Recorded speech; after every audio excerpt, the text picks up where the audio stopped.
এরা তবলিগিরা সারা জীবন সম্মান করছে, বুঝছেন তো। যখনই দেখছে যে আর একটা নেতৃত্বের কোন্দল শুরু হয়েছে, একে অপরে মাইরে ফেলতো দ্বিধা করে, আবার বলে শহীদ। এগুলি রাসূলের হাদিস অনুসারে জাহান্নামে যাওয়ার কথা। আমরা জাহান্নামে বলতেছি না, জাহান্নামে যাওয়ার কথা রাসূলের হাদিস অনুসারে। হ্যাঁ, যে মারছে কাফের, যে মরছে শহীদ না, ফালতু কথা জায়গা পায় না। আর আউযু বিল্লাহি মিনাশ শাইতানির রাজিম, এই সমস্ত এই জাহেলদের ফতোয়া বের হইতে পারে। এরা আলেম নামদারি জাহেল, আলেম নামদারি জাহেল। রাসূলুল্লাহ সাল্লাল্লাহু আলাইহি ওয়াসাল্লাম যেখানে বলেছেন ইজাল তাকাল মুসলিমানে বিসাইফাইহিমা ফাল কাতিলু ওয়াল মাকতুলু ফিন্নার।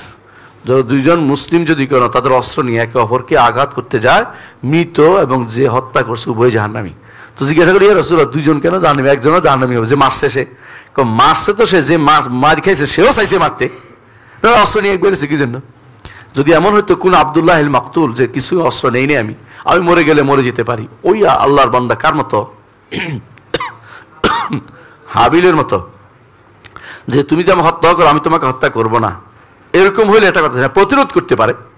প্রতিরোধ করার জন্য এক জিনিস আসলে মারার জন্য, মারার জন্য সুযোগ পাইলেই মারবে। ওই দুইজনেই রাসূল বলছেন কেলাহুমা ফিন্নার, দুজনে জাহান্নামী। হ্যাঁ, এর তো এই নয় যে আমি চিরস্থায়ী জাহান্নামী বলছি।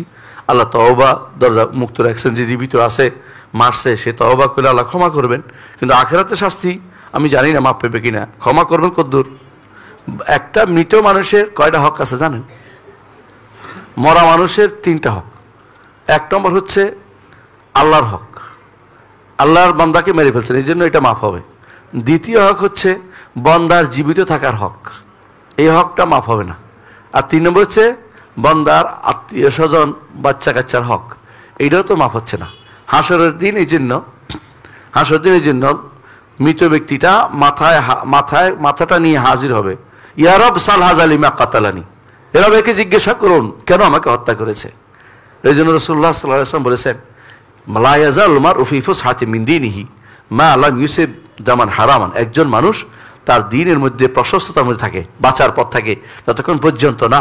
দ্বীনের মধ্যে থাকলে শিরিক করতে আলাদা কথা, দ্বীনের মধ্যে গুনার মধ্যে এটা বড় গুনাহ যে কাউকে হত্যা করা। এই লোকেরা যারা টঙ্গীর মাঠ দখলের জন্য তারা হত্যা করেছে একে অপরকে। মাঠটা যদি বোধ দিয়ে দেওয়া হয় কি হবে? মাঠের অভাব আছে, মাঠ ছাড়া কি তার দাওয়াত চলে না? আমাদের দুনিয়ার জীবনে বর্তমান সময় আমরা দেখতে পাচ্ছি বেশিরভাগ মানুষই আতফা, যে জিনিসের কোনো মূল্যহীন, এটা নিয়ে মানুষ মরে যাচ্ছে, কোনো কারণ নাই মরে যাচ্ছে, মারি ফেলতেছে কে একে অপরকে। টঙ্গীর মাঠ দখলের জন্য মানুষ মারা যাচ্ছে, কি দুঃখজনক ঘটনা এগুলি। টঙ্গীর মাঠ, হ্যাঁ 49 কোটির মাঠ, এই জন্য নাকি আর কিছু? টঙ্গীর মাঠ কি হলো? টঙ্গীর মাঠ যদি কোনো সরকার বদলে আরেকটা জায়গা দেয়, দিতেই পারে সরকার। টঙ্গীর মাঠ ওদেরকে দিছে এক সময়, হ্যাঁ এক শাসককে দিছে, বুঝে দেখ না বুঝে দেখ, এটা একটা বিপদের কারণ হয়ে দাঁড়াইছে। বুঝে আসছে কথাটা? প্রত্যেকে তার জায়গায় মসজিদে আছে আলোচনা করবে, অথবা নিজের জায়গাতে ঘর করবে। সরকার জায়গা দিতে হবে কেন? এইসব বেদাতের জন্য, এটাও তো জানার বিষয়। তো যদি করে এই সমস্ত জায়গাতে দিছে, এরপরে এখন মারামারি করতেছে, এটা যে কোনো সময় এটা উড্র করা উচিত যে তোমরা মারামারি করছো, যেহেতু এটা তোমাদেরকে আর দেওয়া হলো না, কারণ এটা তোমরা তো মারামারি করো, তোমরা তো শান্তি বিঘ্নিত করতেছো, এবং তোমাদের দ্বারা যে সমস্ত মানুষ মারা যাচ্ছে, এখন তো শুনতেছি আরো অনেক বেশি মারা গেছে, এটা আসলে দুর্ভাগ্যের বিষয়। সুতরাং এই জাতীয় কাজ করা যাবে না। ঠিক আছে, বুঝে আসছে?